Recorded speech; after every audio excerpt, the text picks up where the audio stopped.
switching languages from Marathi, Hindi to English. So all of our audience finds the show engaging. So I will be switching to English now. Today we have all gathered here to celebrate an extremely joyous and proud moment. And this celebration has made even more special by the arrival of our beloved Lord Ganesha.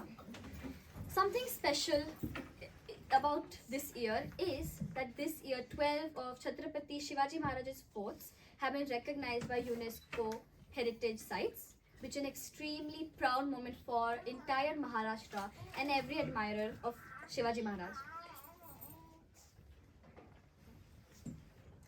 This movement is not only special for Maharashtrians but for the entire nation, for every Indian who holds history, courage, bravery and culture close to heart.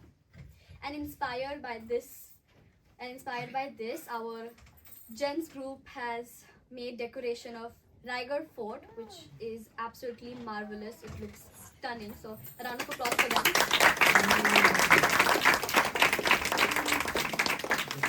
I think it's such a simple gesture, but it teaches all of our young members so much about of our culture, of the brave soldiers who have fought for us to give us the identity we have today.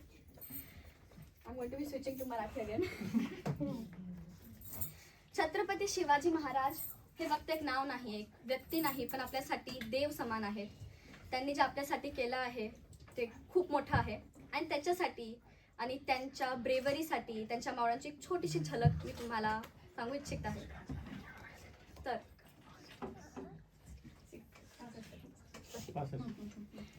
जो 65 किलोची तलवार वागवतो त्याचं नाव यसाजी. जो 2000 सैन्यांशी एकटा लढतो त्याचं नाव बाजी. ज्याचा हात तुटला तर तो शत्रूशी लढत राहतो त्याचं नाव तानाजी.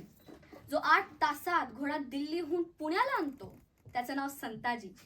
आणि जो शत्रूच्या छावणीत घुसून छावणीचा कळस कापून आणतो त्याचं नाव धनाजी.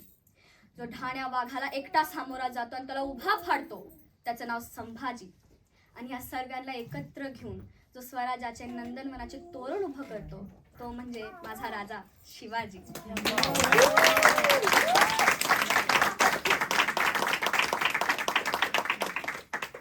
धन्य ते मावळे, धन्य ती महाराष्ट्र भूमी ज्यांना शिवाजी महाराज लाभले. त्यांच्यासारखा शूरवीर ना कधी जन्माला येईल, कारण की त्यांनी जे आपल्यासाठी केलं आहे ते शब्दांपरे आहे. आणि याच्यासाठीच आपल्या ईशानने शिवगर्जना आपल्यासाठी आता सादर करणार आहे. So I like to welcoming on the stage.